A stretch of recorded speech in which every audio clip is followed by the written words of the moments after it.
morning. It's April 21st. Another week in the garden. I'm going to take a quick tour around the house, then go down to the veggie plot. I did some filming a little bit earlier in the week when I planted a bunch of the tomatoes and eggplants and squashes even that we had in the back patio, as we had company coming, family from New York. So we made room so no one got injured trying to walk around the greenhouses and the plants. It's a beautiful day. It's supposed to get cloudy pretty soon, so we're going to take a little tour and I'll show you what's happening. The front's looking nice, not much different than last time. The spireas in the corner there are doing really great on the side of the house. I think it's a Spirea Van Hout, and I've got like 3 of those in my yard. They're all doing wonderful. And the Juga this year is doing really well. We've had this and it's doing great, but as you can tell by the proximity to the sidewalk we've got a lot of dogs walking down the street, and you can imagine that one dog follows another, and for a year or so we didn't have much success in these things coming back. So it's looking nice, and if we can only get to the other side to look as nice, we'll be happy. And here's a closer view of that spirea, and you know why we love it. It puts on quite a show in the springtime. Our daughter Kaitlyn's garden's doing well. The bumblebee still has some growth in it, a fern. I think it's a Japanese fern. We have some moss in her tricycle and a wheelbarrow with a moss and a toy from Winston. A view to the side of our garden, the path leading to the backyard.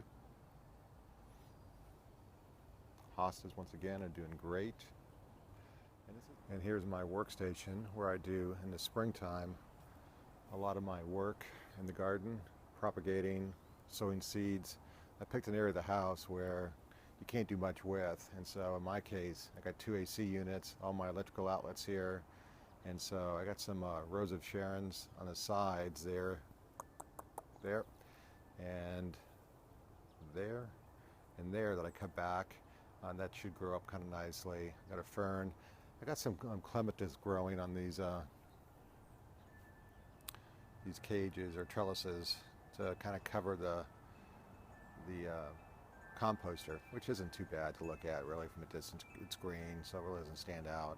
And then of course I have my topiary I work on back here. Better view of it. And it's one of those other buys that I found at a big boxer that marked it down. I think maybe I got it for $6. It was distressed. There was some browning to it. And a lot of times I find that people at the big boxers give up on plants, and you can actually negotiate, by the way, and I do negotiate. We've got the last of the peony tree here. We only had 2 blooms this year, but it's a very young plant. I think it's our 2nd year, so we had 2 blooms, and it's beautiful. I gotta say, it's not as beautiful as it was a couple of days ago, but it's still beautiful. My hosta collection is starting to come up.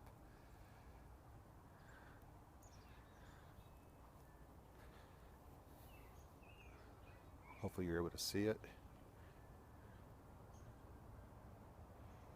So this whole area we hope will be filled in very nicely. Continue on up. Another Japanese maple that I got a good deal on. I get a lot of good deals, you find that about me. But I love the leaves on this Japanese maple. And I try to get a wide variety of them in colors if I can. But Vinca minor. I love the Vinca minors. And here's a flower that you'll see behind that cross. It's a pulsatilla is the flower. Actually, there's more right in front of me. But it's a beautiful flower. And basically that's what it is. It seeds itself and it comes back and it puts on quite a show. And it's a beautiful flower. And definitely one we look forward to seeing each springtime, because it just it's amazing. It spreads so nicely, and That's one of the reasons why we have those signs, because I forget what all the flowers are. So for us, a good example of why they work well. And so things are starting to happen. The peonies over here, they're more shaded, so we'll have more opportunity to see peonies through the season. The Cunningham white rhododendron is doing well. The azalea in the back is starting to bloom. It's gotten cloudy all of a sudden, pretty fast. We knew it was coming, but it came pretty quickly. So a panorama. We'll walk down a little bit to show you something that I'm going to be working on. I've got a lot of seedlings and basil, which is in a basil bowl. That's taken place. And I still have some things in the greenhouse that we'll see later on and uncover when it gets a little bit warmer. But I'm still sowing lots of seeds, lots of poppies, lots of zinnias to put around the garden and in the garden. Because as you can tell, oftentimes we get mulch, and oftentimes we buy the mulch that has a preen in it. And many people forget that when you buy mulch that has preen in it and you try to sow seeds to grow, guess what? Your seeds won't grow either, like weed seeds won't grow. So some people forget that they can't grow flowers from seed once they put down their mulch with preen. So beware. Clematis getting off to a good start. Check on our fish this morning.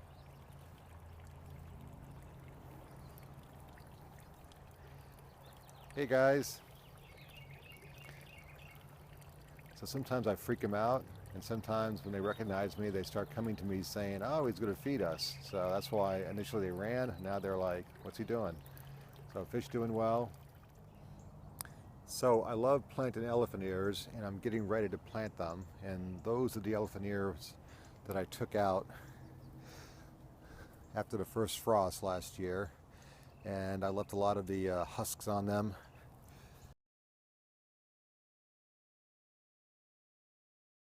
And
a mound to make some sort of a water retention or interesting surface.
And as I said before, we're cleaning out our greenhouse for company.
third in.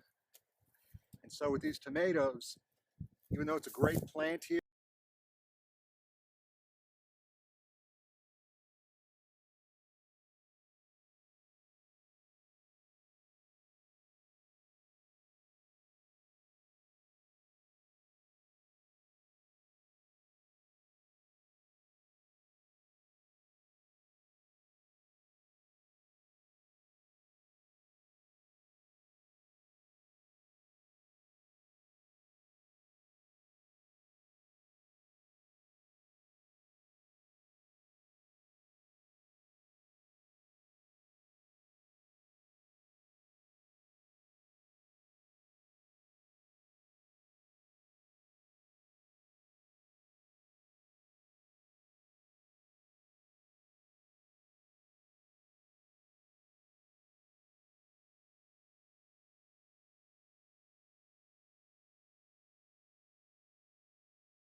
over, once again, I'm going south so that as the tomatoes get bigger and they grow faster, these won't be crowded out, or if they are crowded out with the canopy, there'll be plenty of sun for them. I'm going to go a little bit deeper on these as well. This one I think is a banana pepper. And so I'm going to go down the entire row. Well, we got the tomatoes in. We went ahead and here's aroma.